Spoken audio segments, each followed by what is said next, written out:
May na kaya dito sa Kanda House. So, nga tayo kasi medyo nagdidrip ang tubig nila ng snow. Oh, may bayad pala dito. May bayad. Mag-uba tayo sa patas, di ba? Okay. Plan ko lang to para makapag-uba tayo ng shoes. It's okay?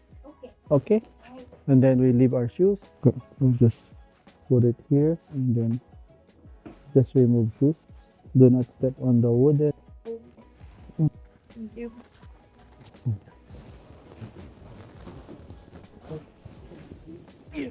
And then, hi. Ang pampainit nila. Oh, tapos baby, sanitizer. Baby, sanitizer. Apaka mo lang. Alam?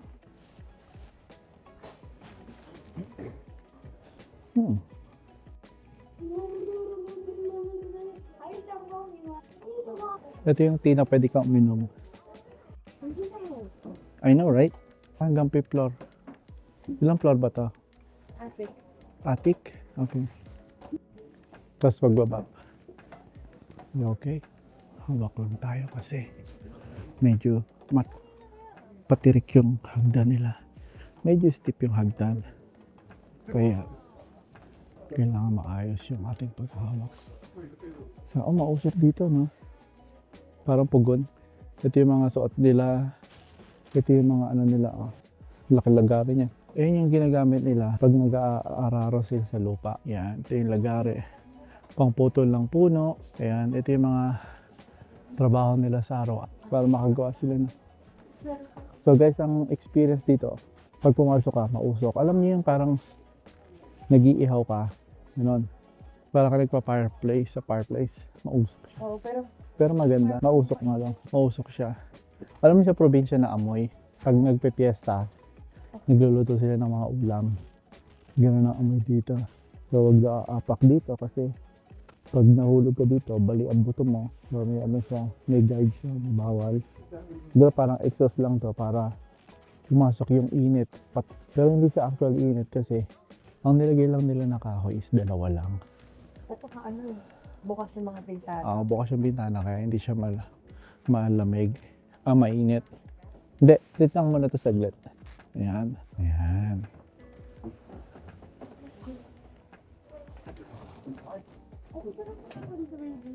So pag giniskan mo to, makikita mo kung ano explanation.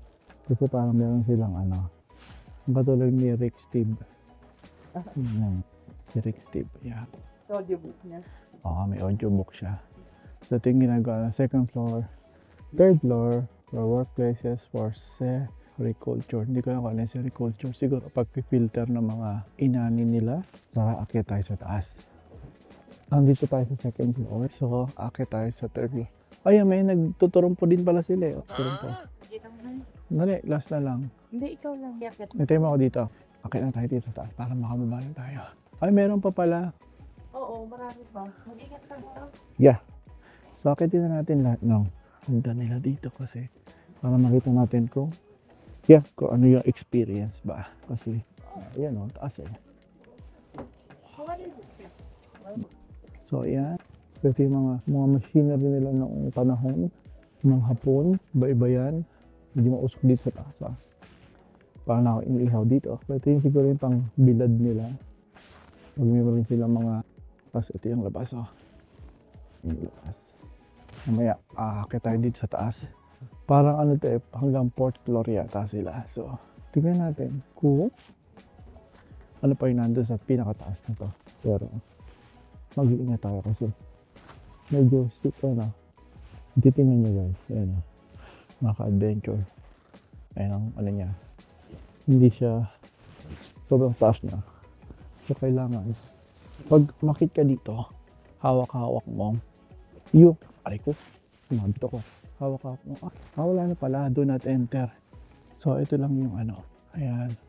So, siguro dito natutulog sila pagkagabi. Pero mataas na to. So, ito na yung pinaka-floor, 4th floor nila. Ayan. So, kung makikita nyo, bawal na daw kasi do not enter. So, meaning, off limits na tayo dito.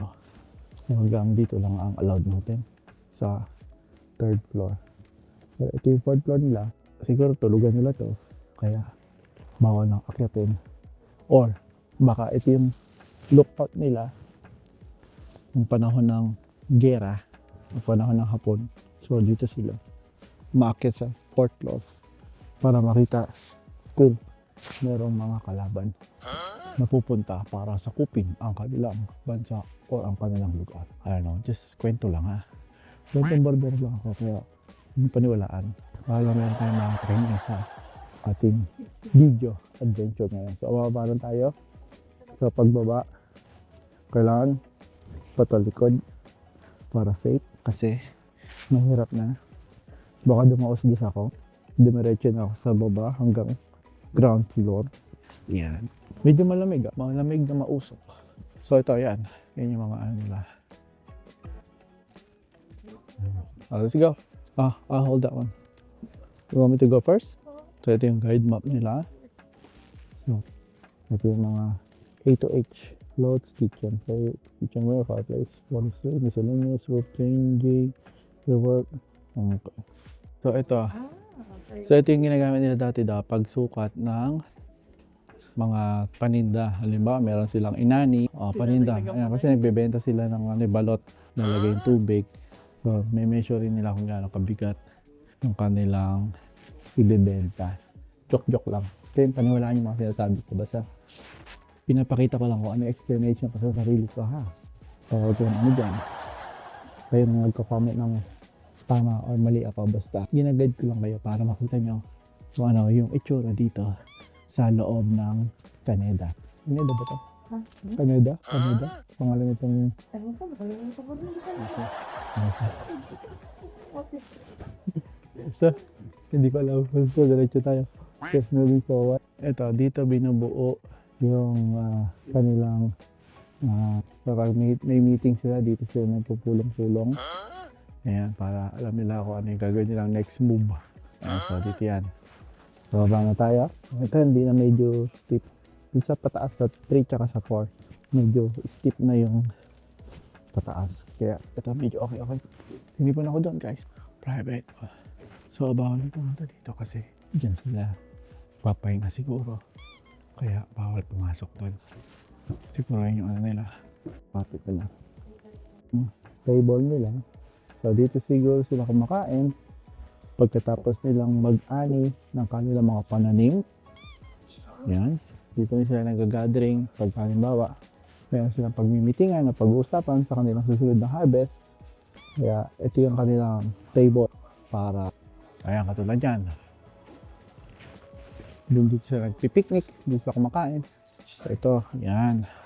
Ito ang samurai outfit. Samurai outfit na may sword at saka may pana kasi dito sila magaling sa paghawak o paggamit ng pana at saka sa paggamit ng samurai sword. Yan. So, ito yung structure ng building na to. Yung binild.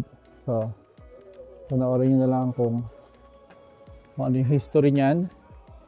Hindi ko rin masyadong alam pero ito yung mga picture na nilagay dito sa loob ng bahay na ito.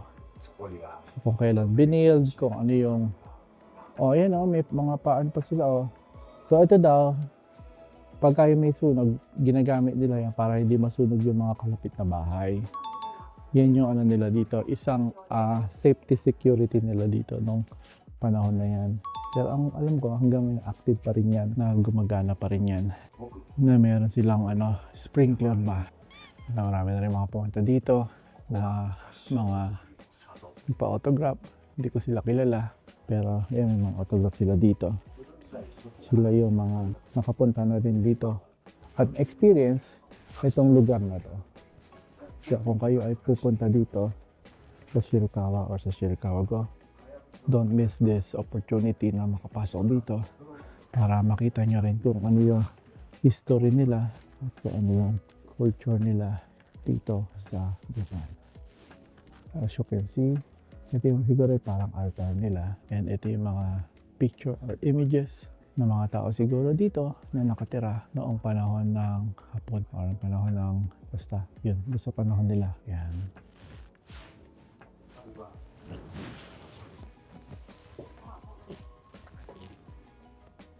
Nakakatuwa. ang hostel nila. So, basta tayo.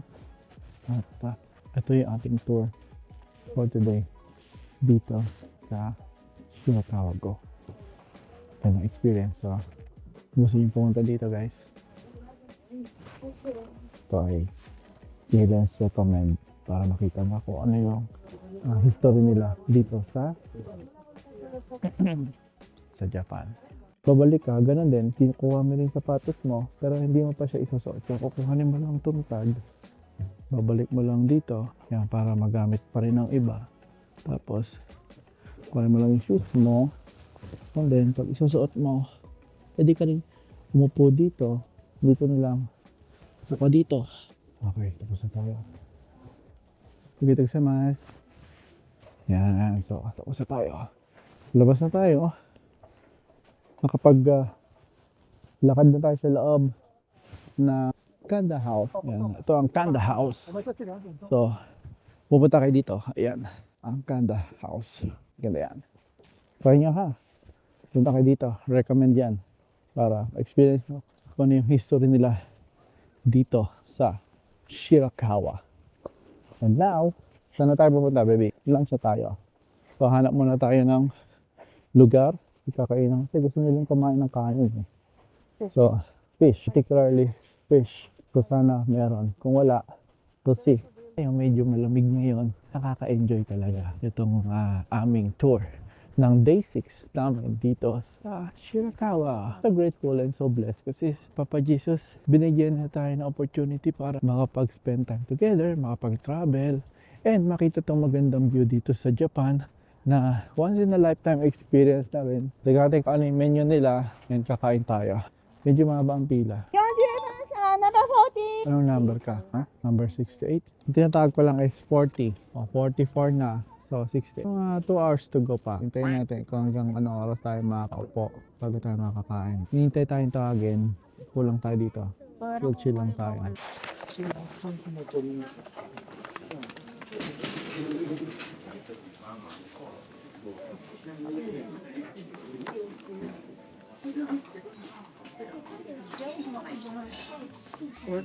And then,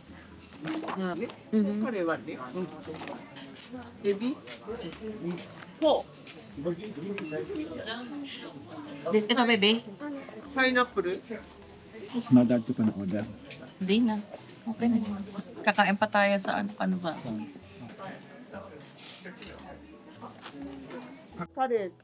Yeah. Okay. Baby 4. Yeah. Thank you.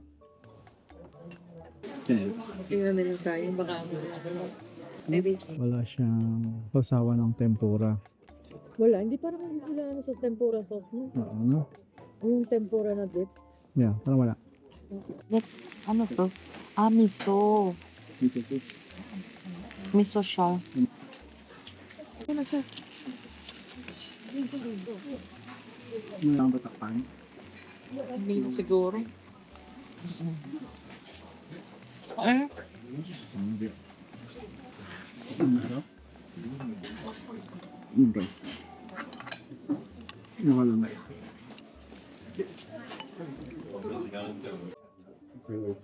Good? Okay. Okay. Good.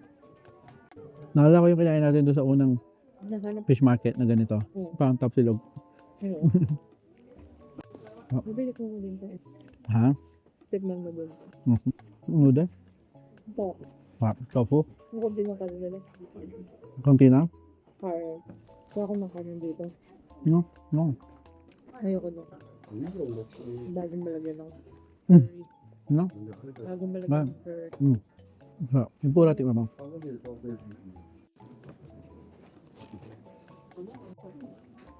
Wala din takip. Ito. Gusto ko kasi maluto. Yan. Tapos let it sit. Ano sa? Ano kami? Namis-tamis. Yung beef. That's good. Ano to? Ano to? Yung miso. So good. Tingin ko na. No. Masanay kasi tayo sa western. Oh. Na marami yung order. Ito, yung rice na. Malasa. Mukha lang. Paano ko to Na. It's good. I like it. Masarap yung kanin niya. Para din siya yung kanin ng pang sushi. Medyo maalat siya. Ha? Medyo maalat. Na. Yan. Yung ano mo. Masarap. Hindi ko mo to. Okay lang. Para siya yung Ano? yung sardines. Hmm? Parang sardines na Pinas. Na matamis. Sardinas?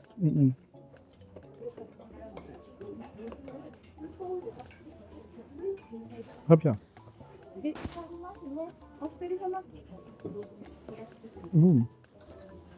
Ang next is this to. Charger. Yung matamis. Up to next.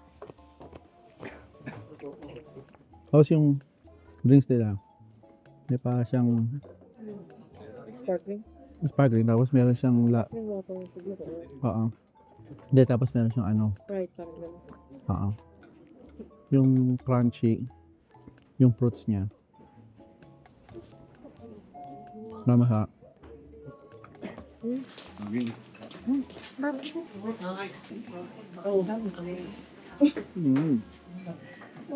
Matcha to. It's good. Yeah. Malasa yung matcha niya. Hindi naman madami. Hindi rin matabang. Yung creamy niya. Yun yung masarap. Very. Hindi siya malasa. Yung curry? Hindi siya malasa. Kung hindi siya tama, malasa. Malasa. Masarap siya. Sarap. That's good. I like it. Ang pagkain, nababas na namin lahat. Lahat ng mga gawin namin. Ito din yung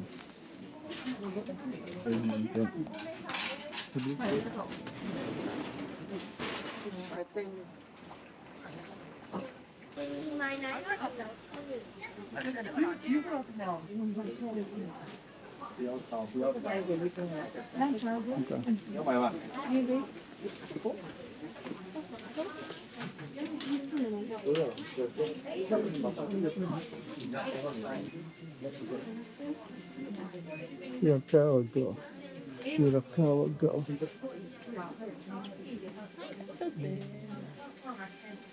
Ay, ito. Ito lang.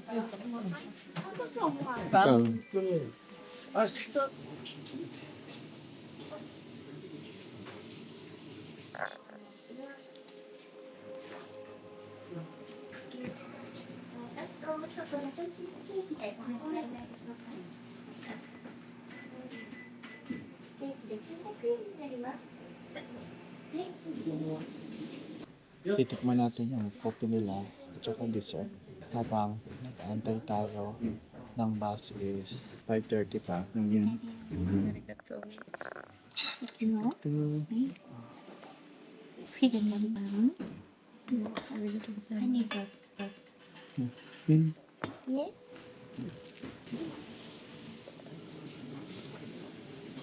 Wild.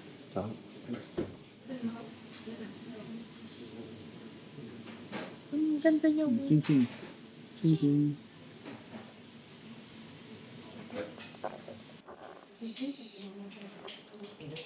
Okay, yes.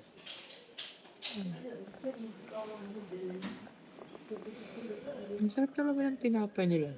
Malambot. Meron siyang butter, tsaka cinnamon. With sugar. Masarap. Tig tart.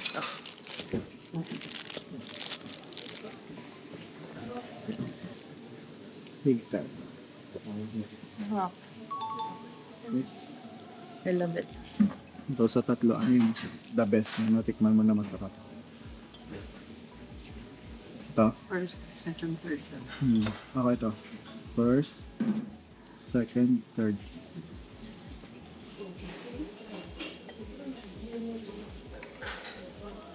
Parang tinapay lang. Kasi may mga tetong pa rin lang.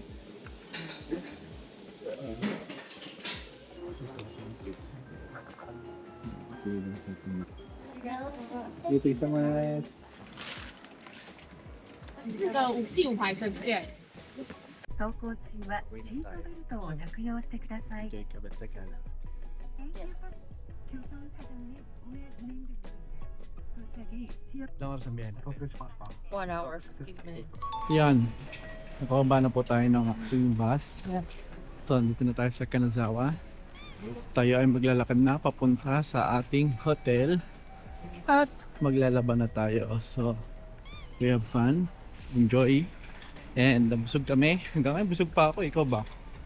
Busog ka pa ba? Oo, Yes. busog pa ako eh. So ngayon, lalakad din tayo pupunta sa ating hotel. And pagdating doon sa hotel, maglalaba tayo kasi last day na ng stay natin doon sa hotel ng Soki Kanazawa Hotel. Ayan mga ka-adventure, nandito na po tayo sa ating hotel. Sila meron din donut. Ito na ito. Suma? Usin ko na yung mga gamit natin para bukas. Liligo na lang. Nega. Wag nila, no? Mabait naman sila. Oo. Sabay sila. Tsaka nag-a-adapt sila, no? Pagaling mga pag hindi. Kasi parang halimbawa, ako, nandito ako nakatira. Mas maraming turista. May inis ako eh. Dahil. Eh kasi yung day-to-day lives nila, like, dumadami yung pila sa mga pagkain, yung gano'n. Naiinis sila, naiinis ka eh. Pero okay sa kanila kasi may business sila.